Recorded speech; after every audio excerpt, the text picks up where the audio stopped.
speakers and presenters, please come to the stage. We'll be starting in a few minutes.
Everyone. Thank you, Joe Nimskura and the Huddled Masses. What a great way to kick off our event.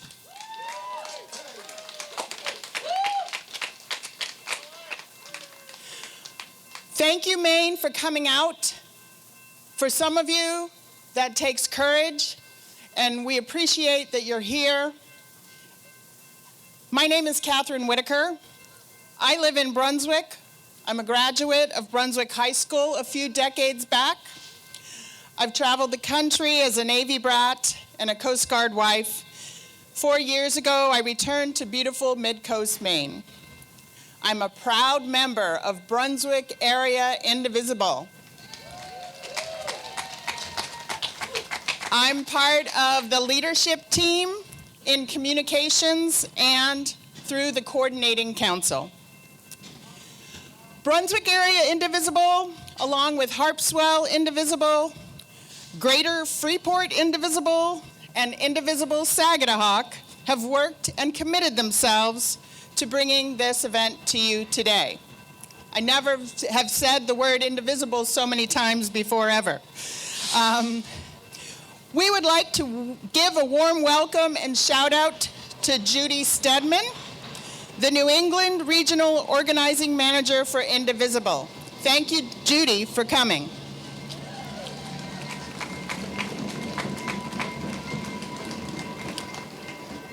And the train's giving us all a shout out now. I want to share with you what to expect. We have some wonderful speakers and performers today. We have some famous folks.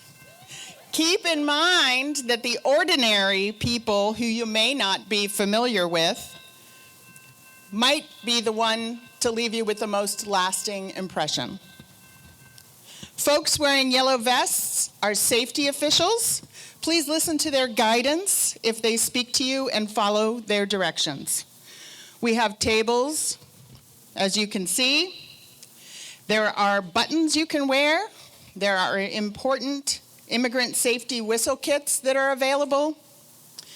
You can make a donation if you think this was an extraordinary event, or even if it was just a pretty good use of your time. You can sign up to get active with your local chapter of Indivisible, or you can sign a petition. And there's a first aid table right over here, and we hope you won't be needing that.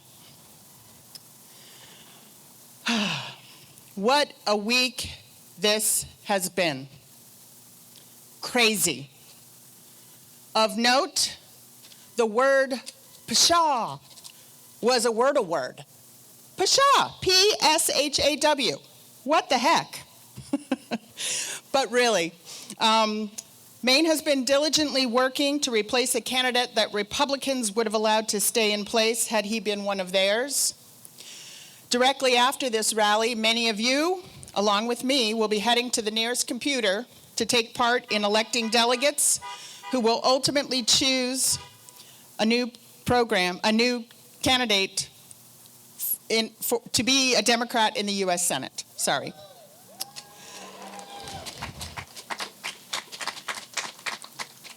We had an ominous oddball message from the President of the United States on Thursday night that we expect was the introduction to limiting our right or ability to vote. Indivisibles across the country will be putting our heads together and rolling up our sleeves to ensure free and fair elections in November. Free and fair elections. Free and fair elections. Free and fair elections. If you aren't deeply disturbed by what is happening in our country, you are not paying attention. On Monday,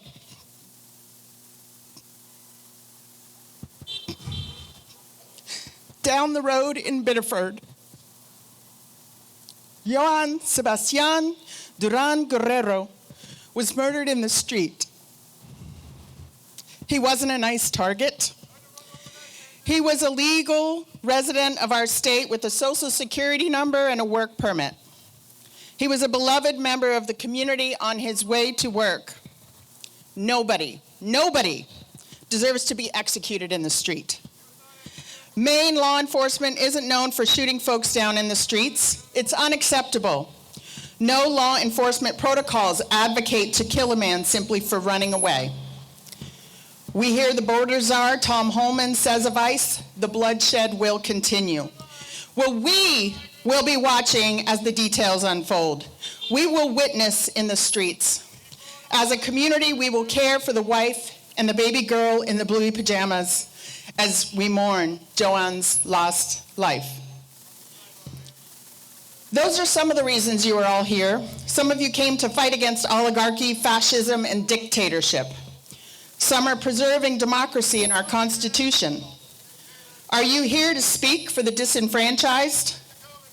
Climate change and our beautiful ecosystem are other causes we continue to fight for. Putting an end to hunger and homelessness is a huge priority here. This is the time and the place to rejuvenate. Feed from the energy of this time together. There are so many reasons to be here today. Let's take a moment here to be centered. Breathe in through your nose and out through your mouth. Feel the ground beneath you and the air around you. Again, in through your nose and out through your mouth. Feel the love in this gathering place. Feel the support of others standing beside you. In through your nose and out through your mouth. Thank you. The original purpose of this moment was to honor a great American civil rights leader, John Lewis. This man coined the term good trouble. This man put his own health and well-being on the line and crossed that bridge for our rights simply because he could. John Lewis stood up. John Lewis spoke up.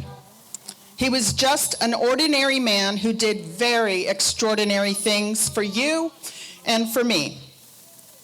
Now I'm going to introduce another Indivisible member.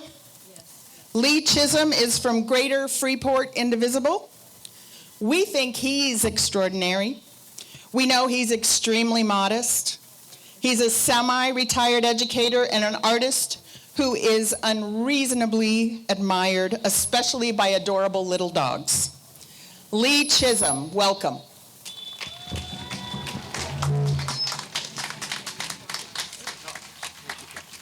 Thanks.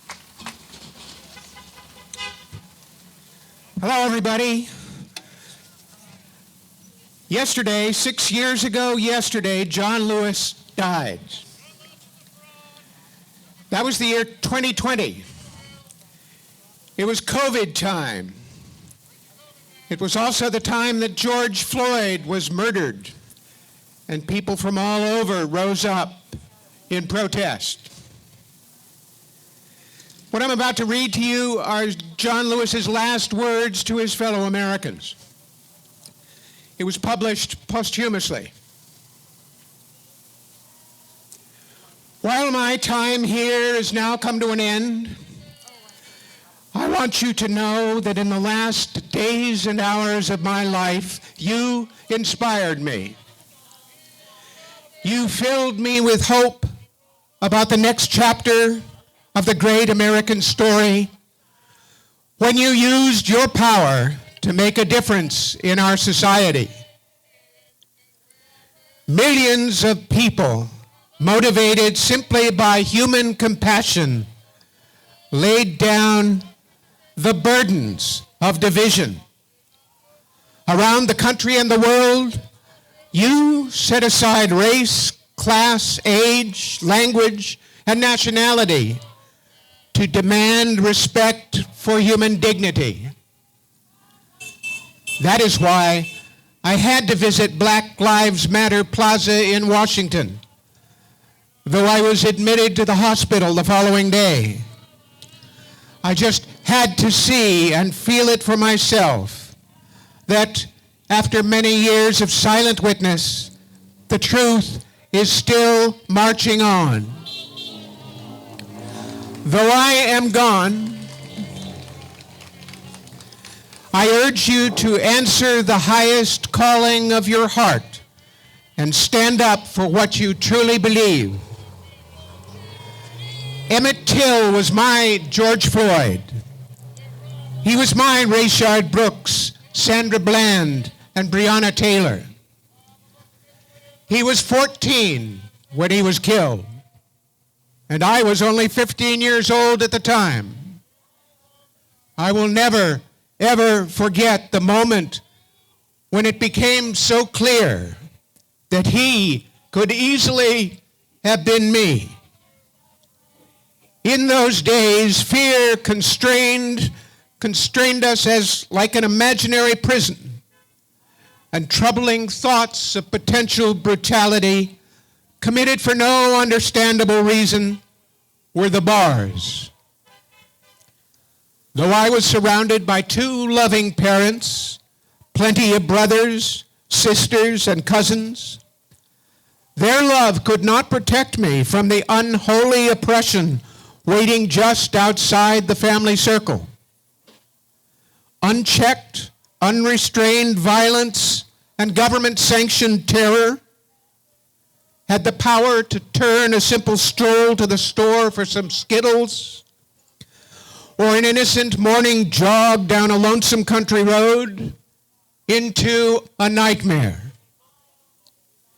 If we are to survive as one unified nation, we must discover what so readily takes root in our hearts that could rob Mother Emanuel Church in South Carolina of her brightest and best, shoot unwitting concert-goers in Las Vegas, and choke to death the hopes and dreams of a gifted violinist like Elijah McClain.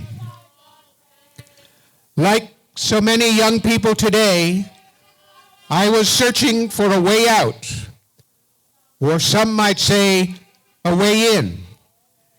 And then I heard the voice of Dr. Martin Luther King Jr. on an old radio. He was talking about the philosophy and discipline of nonviolence. He said, "We are all complicit when we tolerate injustice." He said, "It is not enough to say it will get better by and by." He said, "Each of us has a moral obligation to stand up, and speak out. When you see something that is not right, you must say something. You must do something. Democracy is not a state, it is an act, and each generation must do its part to help build what we called the beloved community, a nation and a world society at peace with itself. Ordinary people with extraordinary vision can redeem the soul of America by getting in what I call good trouble, necessary trouble.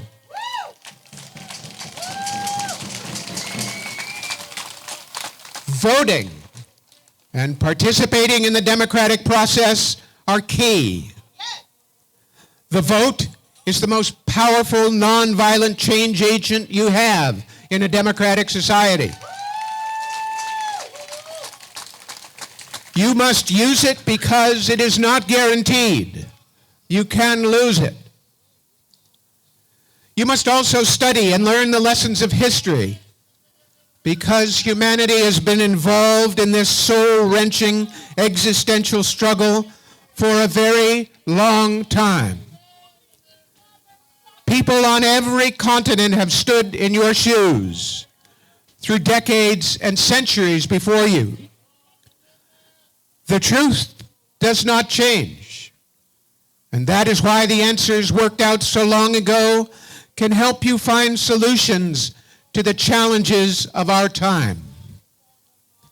Continue to build union between movements stretching across the globe, because we must put away our willingness to profit from the exploitation of others.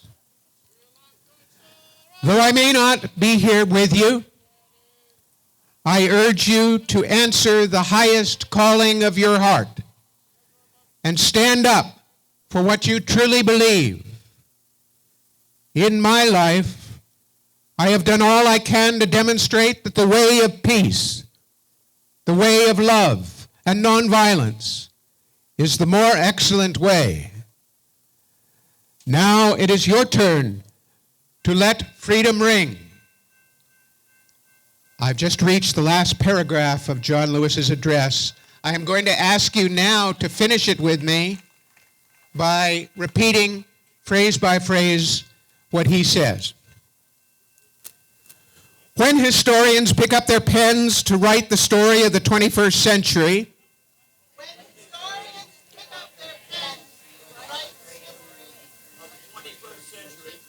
let them say that it was your generation who laid down the heavy burdens of hate at last.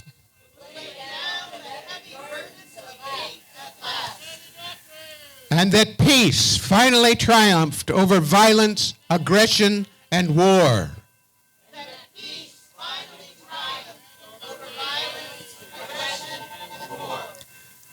So I say to you, walk with the wind, brothers and sisters.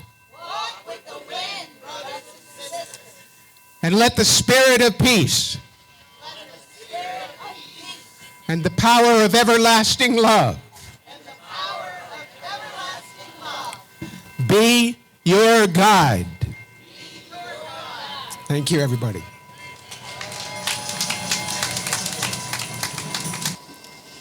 Next, we'll hear from Jeff Selinger. Jeff is an associate professor of government and legal studies at Bowdoin College, which we can see from here. Today, he is not speaking for the college, but on his own account. Jeff teaches and studies the historical development of political parties and electoral institutions in the United States. He's a U.S. citizen, a Brunswick resident, a voter, and a dad. He's also really pissed and itching for some good trouble. Here's Jeff Selinger. Hi, everyone. Thank you, Kat. Let the record show that they asked the college professor to say something meaningful in 7 minutes or less. I usually work in 120-minute increments, so this might go long. I will try to keep it short. We have a great lineup of people here to speak. As I mentioned, or as Kat mentioned, I am representing myself, not my institution. But given the time limits we have, let me just give you some food for thought. I'll try to keep it short and sweet. So I studied democratization in the U.S., which means I also study de-democratization, democratic backsliding. A lot of fun subjects. My students love me. Thought I'd offer. Right, that's right. That one wants me to offer a couple of metaphors for democracy, which we can draw upon, I hope, to make sense of where we are and where we're going. Where we're going in this struggle that we find ourselves in. So for all the happy talk we've been hearing about America's founding fathers, it's America 250, they couldn't have anticipated that someday our voting rights, our freedom from arbitrary state violence, our way of life would someday be threatened by a geriatric sweet potato. Who knew that a tuber could also be a pedophile? Allegedly. So how to think about this moment? First, there's the domino analogy. You've all heard it. If X happens, if they gerrymander the House, if they send ICE agents to polling places, then it's game over. We're all gonna spend our futures spray tanning ourselves in some kind of burnt sienna orangey hue. That metaphor is just wrong. Democracy is not an all or nothing proposition. Autocrats rarely consolidate power in a manner that forecloses future change. Just ask our friends in Hungary, right? For Hungary, people stood up to Orban, and Orban is somewhere, well, probably not on an island. Oh no, probably on an island somewhere. Who knows? So if democracy isn't like a domino, how about a weeble wobble? More optimistic, right? What do we know about weeble wobbles? What do we know? They don't fall down. That I'm getting participation like 360 right here. Yes, from all around. Weebles, they wobble, they do not fall down. That analogy is wrong as well. In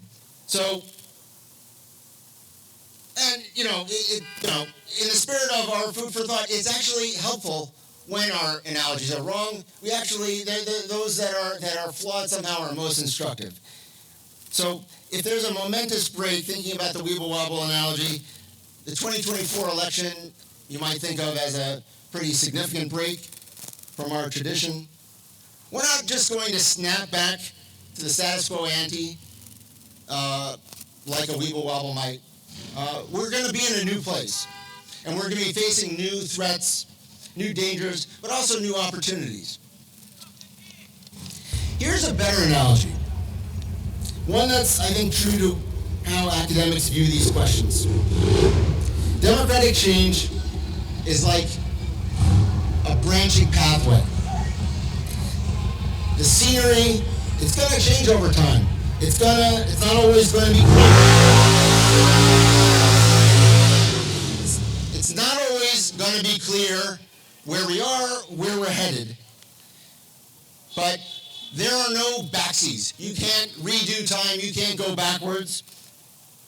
No matter what, there are going to be choices ahead. Now, I don't have a map for this pathway that we're on, but I can tell you this. Wherever we go together.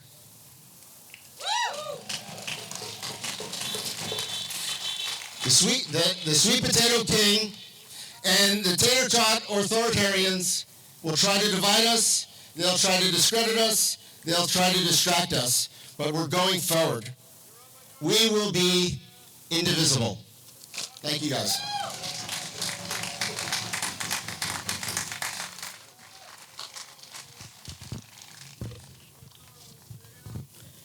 Thank you, Peter. Representative Rafael Macias is a guy I know. I met Rafael first in a picture framing shop in Topsham after my mom had died from Alzheimer's. He helped me to select matting and framing for several artworks she had painted that would be framed for friends and family. He was patient and kind and shared a local event with me that would encourage community involvement. When I later stepped up to knock on doors for Kamala Harris, boy, what a different country we would be looking at today, I encountered Rafael again at the Topsham Library as we set out to knock on doors and win votes for Kamala and for Rafael's own campaign. Thank goodness Rafael won.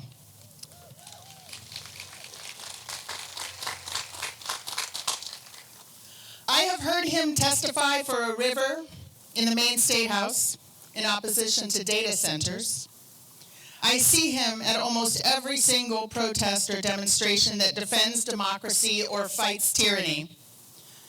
I always see him at these events taking photos or simply participating as a citizen like you and I.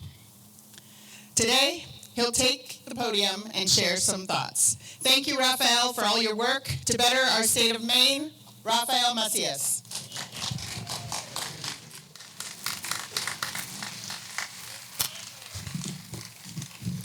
Thank you, Catherine. That was very kind. Good morning.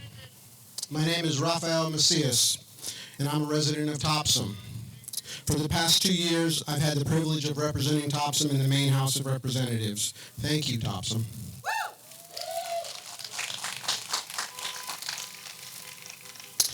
I'd like to ask you first for a moment of silence for Johan Guerrero and lasting solace for his family. Like a moment of silence. Thank you. Johan Sebastian Guerrero. We will remember his name. I was reminded by my wife this morning to talk about hope. I'll get to that. In 2007, the Navy brought me to Maine as the pre-commissioning supply officer aboard the Bath-built USS Stockdale DDG-106. I quickly realized Maine was different from the 12 other places I've lived.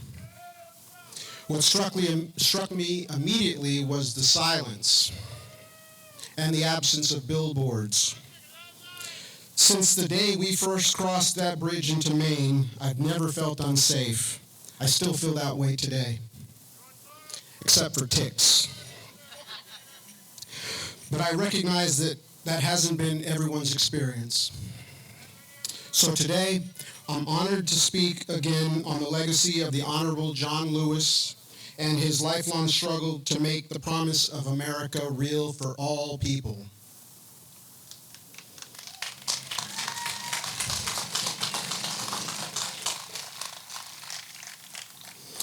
Almost a year ago, I stood on this stage and introducing an unknown oyster farmer and progressive fighter from Maine who was running for the United States Senate. Regardless of how and why Graham's campaign ended, it started a movement. That movement belongs to all of us now, and it must continue.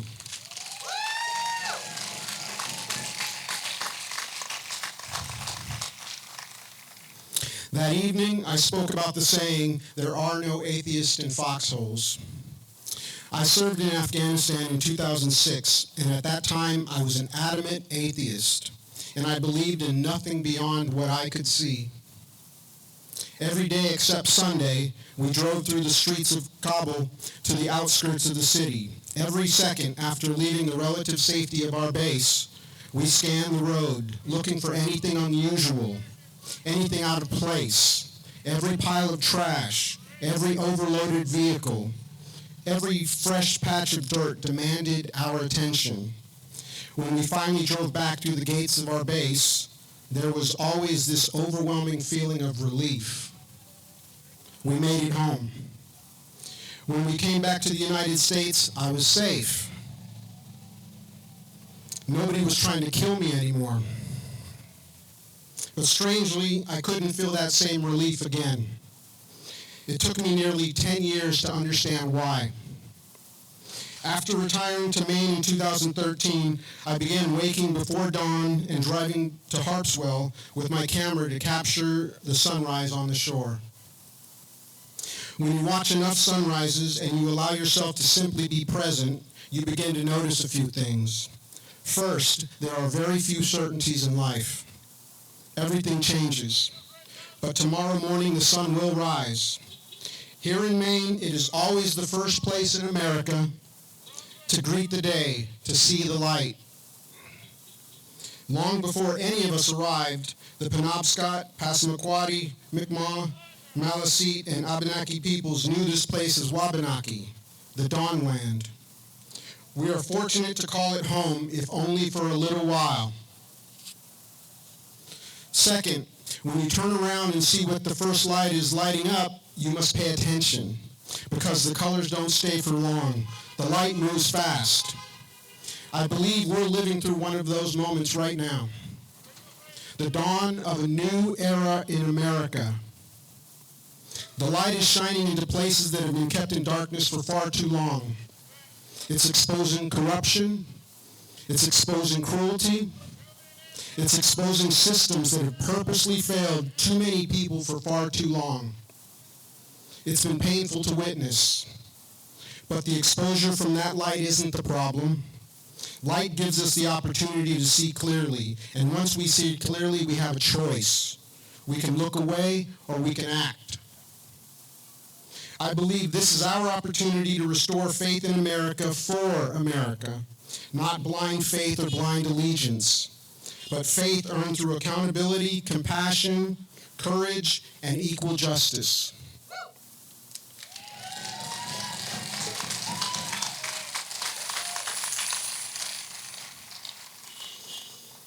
So what do? What can we do? First, protect your peace. Pause when your blood boils. Breathe when you find yourself anxious. Find moments of joy every day. Be present around your family. Watch the sunrise or the sunset. Listen to the birds or traffic. Laugh and play with your children or your puppy. I'm a brand new puppy parent. Show grace and patience for your neighbor. Share your peace, because peace is contagious. Bring that peace into your community. Talk to people. Listen more than you speak. Clean up after yourself and after others without complaint. Help someone without expectation of anything in return. Stand beside those whose rights are under attack without fear, without rage. Rage, however righteous, invites rage back. Don't do it. Bear witness to injustice. Camera phones are handy for that. And organize. Vote. Help someone else vote. Serve. John Lewis taught us that democracy isn't a state of being. It's an action born out of faith. He called on us to make good trouble. Today, good trouble doesn't always require marching across a bridge. Sometimes our actions begin with picking up a phone, calling your representative, checking on a neighbor, reconciling with a family member or friend, sharing truth with the powerful, organizing your community, showing up again and again. Every generation has its bridge to cross. John Lewis and others crossed the Edmund Pettus Bridge. This is ours. Our history is watching. Our children are watching. The question isn't whether we'll live through this moment. Remember, everything changes. The question is how we will be remembered when it's over.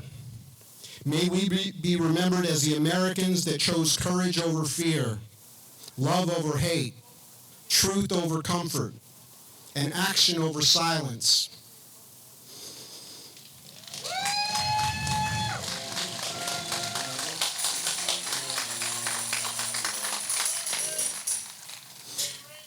We live in the Dawnland. Every morning reminds us that darkness never has the final word. The light always returns. Our responsibility is to notice what that light reveals and then have the courage to act upon it. May peace be with you all. Thank you. Is our keynote speaker, Shay Stewart-Bouley.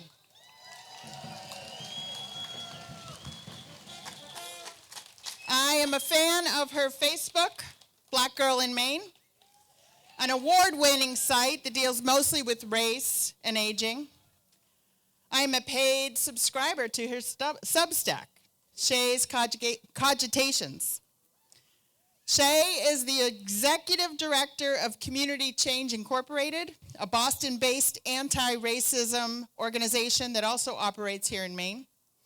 She's a skilled trainer, a workshop presenter and facilitator with a focus on creating inclusivity and equity.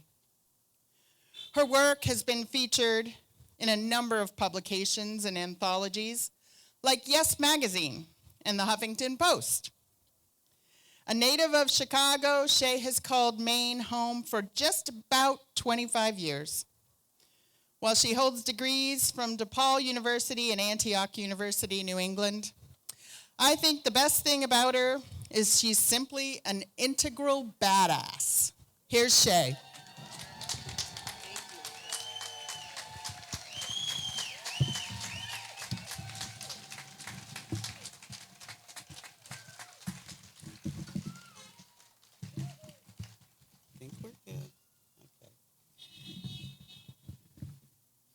Good morning, everybody.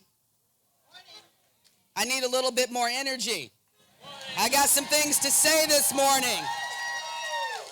So I'm going to say that again because we want to be loud in how we respond. So let me say this again. Good morning. Okay. Great. I want to make sure everybody's awake so you can hear my words. All right. Well, I am honored to be here with you this morning, despite my lack of caffeine already. Just feeling really, sorry about that. Glad I probably didn't have the caffeine yet.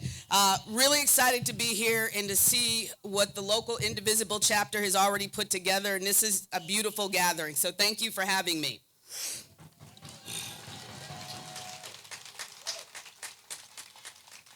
Last week, my son, who is 34, sent me a video of him and my granddaughters. I have two granddaughters, M and R. M is 3 and R is 2. And in this video, the girls are dancing around the kitchen while my son is cooking, and the girls are talking to each other in those beautiful sing-song voices of young children. If you got little kids, you know the little voice. They're so cute, and they're just like, it's just beautiful.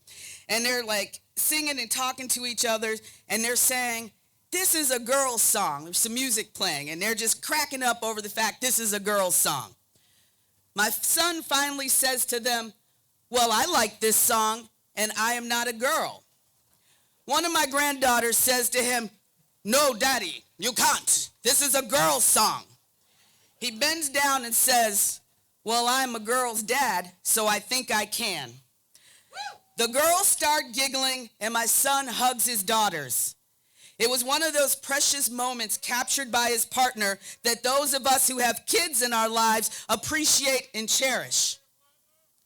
As I sat down to write this speech, my mind was heavy, thinking about the tragic murder of Johann Sebastian Duran Guerrero. I was thinking about his daughter and his wife. As a mother and grandmother, I found myself wondering about all the silly and precious moments that Johann probably had with his daughter, and how now at 3, his daughter will no longer have those moments. In fact, her last moments of her father are something that a child should never have to witness. No child should ever have to see her father killed and his body lying on the ground. Johann will not watch his little girl grow up and accumulate those precious memories we cherish about our babies and that we often reflect on when our babies become parents. I think about Johann's mother and just how broken she must be at this moment. As a parent, we bring our children into this world, never imagining that we will bury them, much less bury them because of the inane policies of the country they went to in hopes of creating a better life for themselves.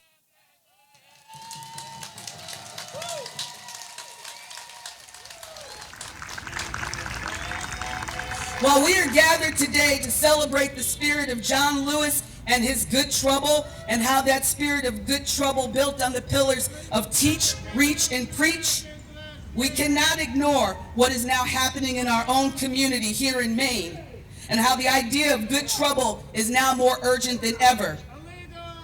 In the last year and a half, we have seen the unthinkable become reality. Many of the civil rights that we gained in the last 60 years are only because John Lewis and others found the courage and heart to push back on the injustice of their time. Now, we find ourselves in a similar place.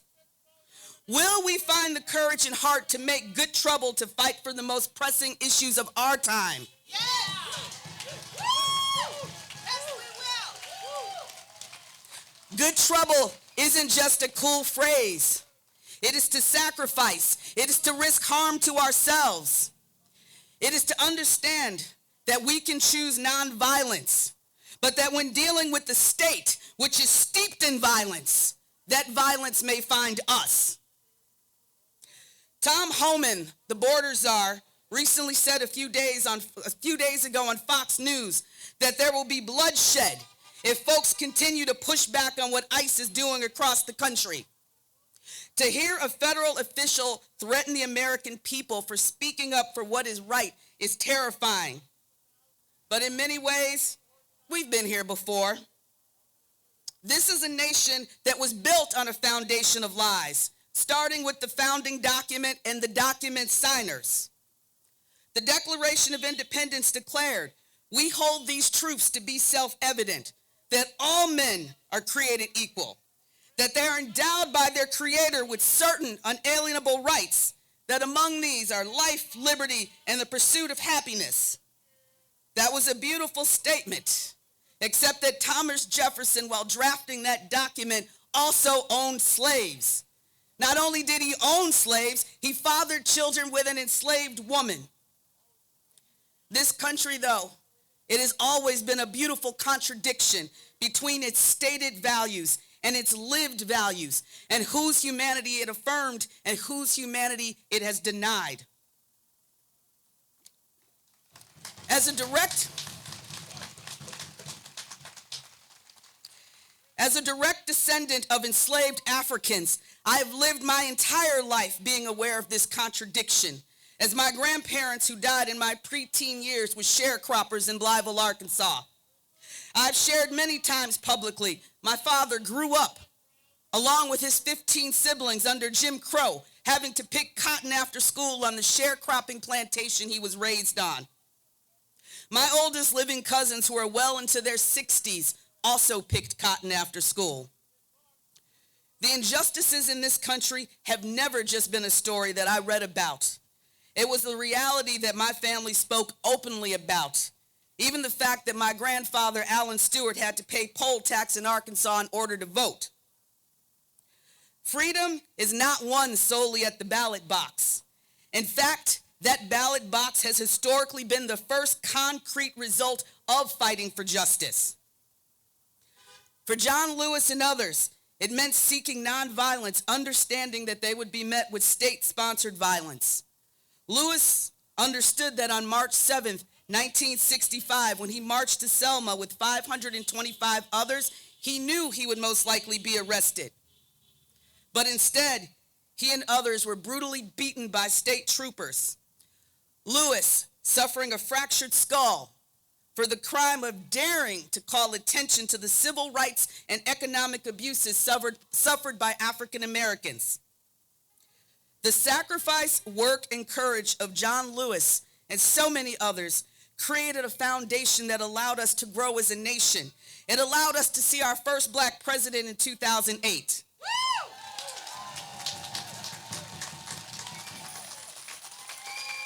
It gave us a hope that we had truly turned a corner on hate. And for a brief period of time, it seemed that the racism that has been woven into the fabric of this nation might one day be a distant memory. But it was temporary. And that is because white supremacy is an American value that isn't named in our founding document, but it is there. And without sustained intentionality, it never fully dies. And that is what we've seen in recent years in this country. From the initial rise of Trump to the current iteration of Trump. At the moment, we're putting a lot of energy into assuming that when this administration leaves, things will get back to normal. But the truth is, we can no longer afford to get back to normal.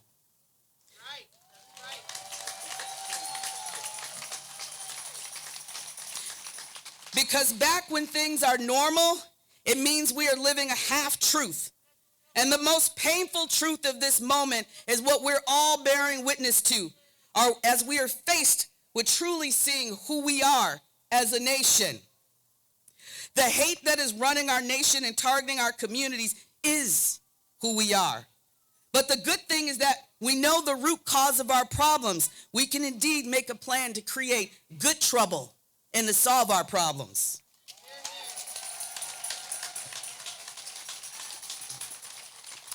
The task may sound daunting, but I believe we can all play a part if we commit ourselves.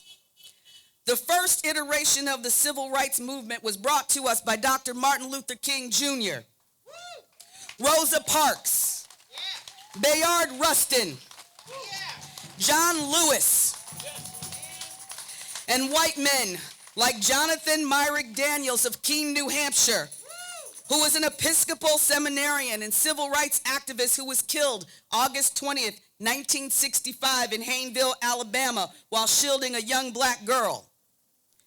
In this moment of the movement, though, we will be working for our collective liberation, taking the lessons of those who came before us. We will stand on their shoulders, and we will bring our courage and strength to this moment. And it will start by asking ourselves, what am I willing to risk?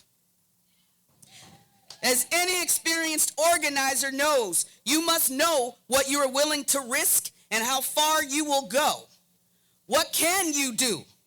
How much time can you commit on a regular basis? Consistency matters. While we saw Yowan's life snatched away from him, given the rise of the oligarchs and the culture of surveillance, we must understand that this fight involves all of us. No one is safe.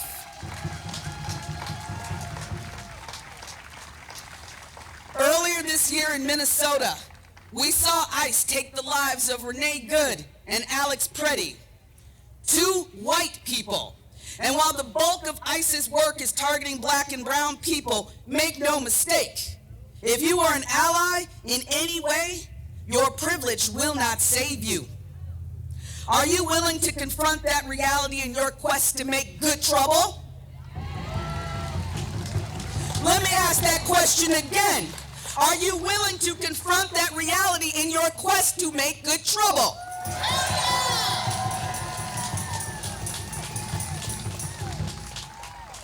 Lewis said that we need to get in good trouble, necessary trouble, and redeem the soul of America. Well, those words are a direct call to action for us now. No one is coming to save us. We will save one another if we can allow ourselves to be bold and courageous and not get bogged down in the hate and desperation that seeks to drown us all. To realize that we are better when we can all thrive. The trouble isn't fun. It probably won't be joyous, and yet we do it to create something that is good. A world where young immigrant fathers in small towns in Maine working multiple jobs are not killed in front of their daughters, still in their precious bluey jammies. And that young wives are not turned into widows. Our good trouble will create a world where our immigrant and BIPOC neighbors are not scared to let their children play outside on a beautiful Maine summer day. Our good trouble will beat back the voices that seek to silence us. Today, I ask of you, commit or recommit yourselves to the business of good trouble. Get involved in your community by organizing with groups like Indivisible. And if you're already doing that and you can spare a few more hours, get involved with more localized groups. Support the work not only of those in need, but those at the forefront of organizing. And I'm going to admit, I'm saying that as the executive director of an organization that does a lot of organizing in 2 states. You need to support the folks who are skilled organizers, so I'm just throwing that one out there. I'm also leaving you with this. I need you to support independent media, because in our current reality, the fourth estate as we once knew it is barely hanging on. Instead, too many times, it is now only independent media outlets that are speaking truth to power. I need you to make mutual aid a priority. And remember, not all mutual aid involves money. It is creating a new way of taking care of ourselves and our communities. Strengthen your political education and understand the connection between racism and capitalism in your community building. Strengthen the connections that you have within these networks, because we must build with people, and we can only organize for transformative justice and change if we have trust in one another. We build at the speed of trust, and that requires more than believing something on social media.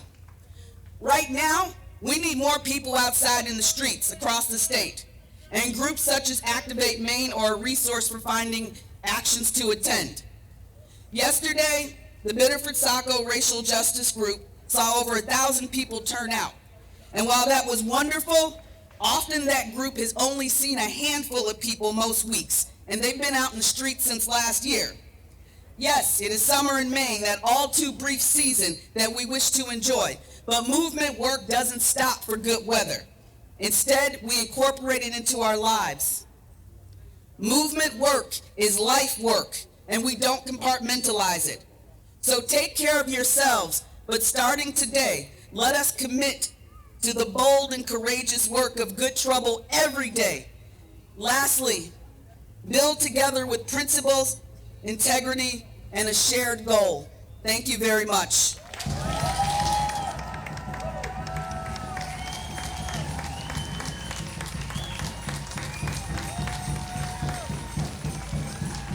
Our next guest, Julia Gagnon Haven, grew up in Cumberland, Maine. Julia's incredible singing and songwriting was revealed on American Idol, and her career is just beginning. Julia has hundreds of thousands of followers on TikTok, millions of likes, and 50,000 followers on Instagram. Julia and her husband, Nate, spend their time between Maine and New York City writing new music and touring. Julia has asked that we recognize immigrants who have died at the hands of CBP and ICE. I'm going to ask that you take time as Julia sings to remember these immigrants. I will read the list of names of folks that have been killed by ICE and CBP this year alone. This is just for 2026. Luis Gustavo Núñez Cáceres. Geraldo Lunas Campos. Victor Manuel Diaz. Luis Beltran Yanez Cruz. Renee Nicole Good.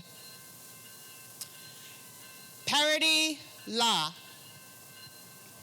Eber Sanchez Dominguez. Alex Preddy. And in just the last week, Lorenzo Salgado Araujo, an unnamed Mexican man killed by a tractor trailer with ICE in pursuit in Florida, and our neighbor and fellow Mainer, Joan Sebastian Duran Guerrero, shot and killed by ICE right here in Biddeford on Monday.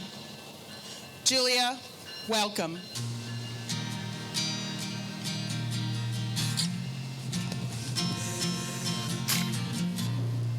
Somewhere over the rainbow, way up high, there's a land that I heard of once in a lullaby.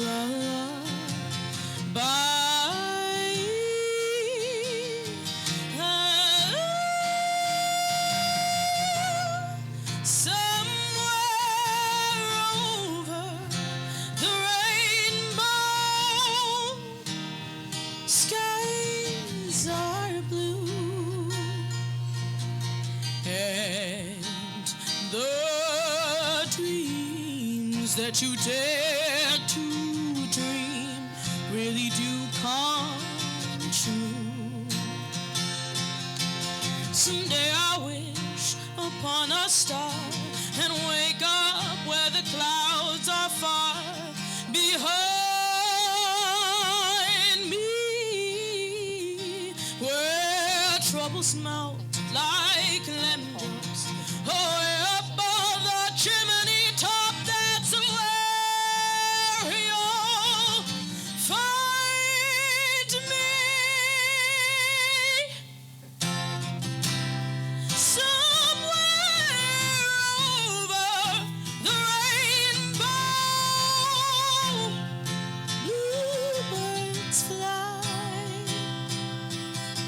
Birds that fly over the rainbow, why then, oh why can't I?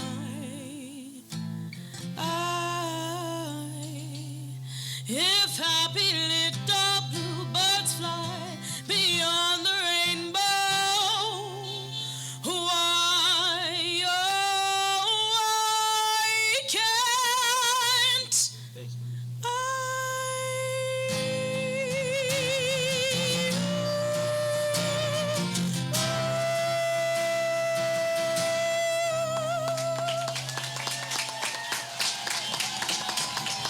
Thank you.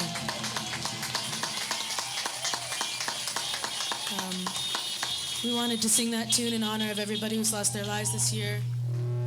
We want to make sure that doesn't happen. And we're going to finish with this song. It's very special to me and very important to me, and I think that we need its words right now because as we've all heard today, we all have a moral obligation to stand up. So if you know the words or if you learn them along the way, please sing along with me.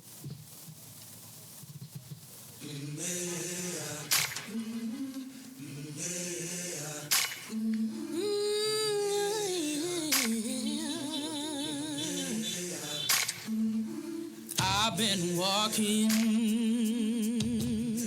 with my face turned to the sun. Weight on my shoulders, a bullet in my gun. Oh, I got eyes in the back of my head, just in case I have to run. I do what I can when I can, while I can for my people. While the clouds roll back and the stars fill the night, that's when I'm gonna stand up, take my people with me. Together we are going to a brand new home, far across the river. Do you hear freedom calling, calling me to answer? Gonna keep on keeping on. I can feel it in my lungs.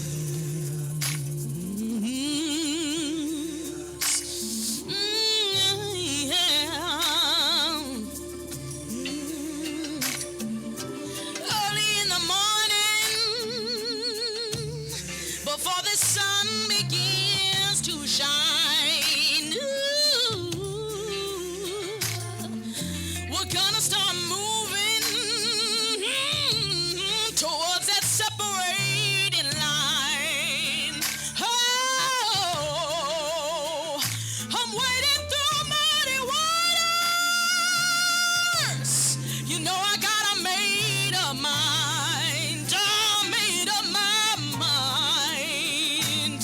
And I don't mind if I lose any blood on the way to salvation. And I'll fight with the strength that I got until I die. So I'm gonna stand up, take my people with me. Together we are going to a brand new home, far across the river. Do you hear freedom calling, calling me to answer? Gonna keep on keeping on.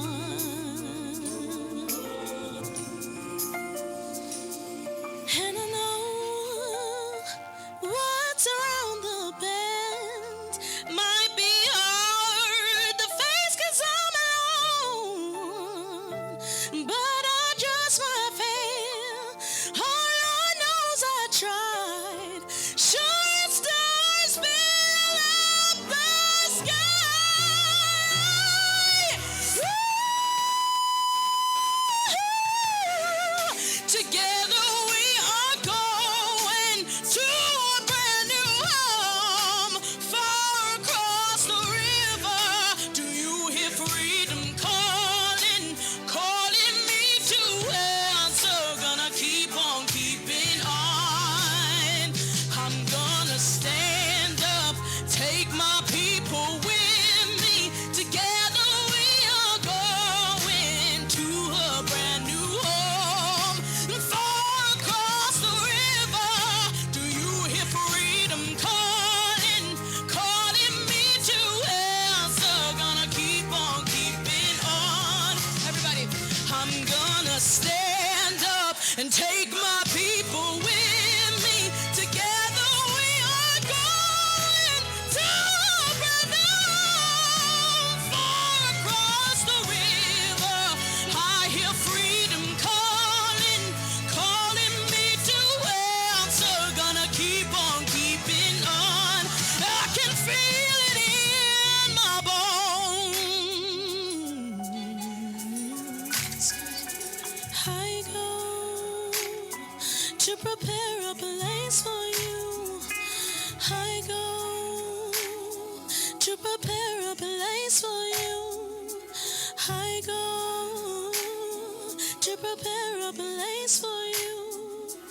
I go to prepare a place for you. Thank you.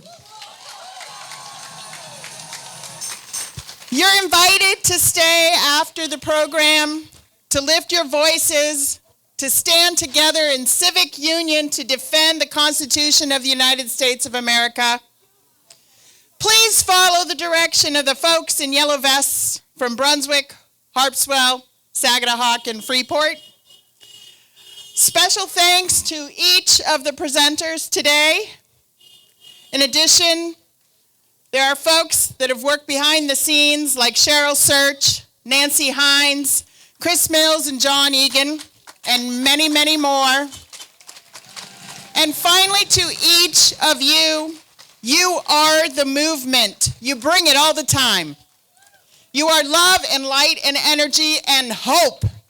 Thank you for coming today. Have a wonderful day. Thank you. Is this on? Ladies and gentlemen, we're going to play, the next song is going to be Never Coming Back, which has been sung at previous things here. And one of the things to know is that when John Lewis was beaten in a bus stop down south as part of the Freedom Riders, the FBI asked him if he wanted to press charges, and they said, no, that would be looking backward. Our plan is to keep on moving forward. And so this song is a quote from that.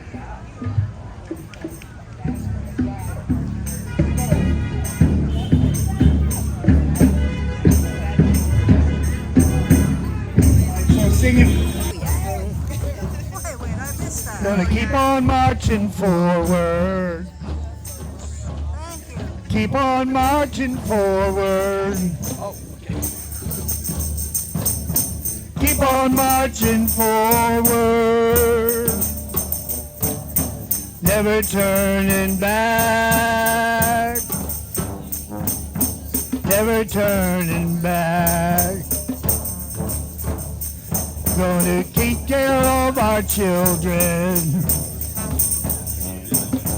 Take care of our children. Take care of our children. Never turning back. Never turning back. Black and white together. Black and white together. Black and white together. Never turning back. Never turning back. We're going to save our democracy. Save our democracy. Save our democracy.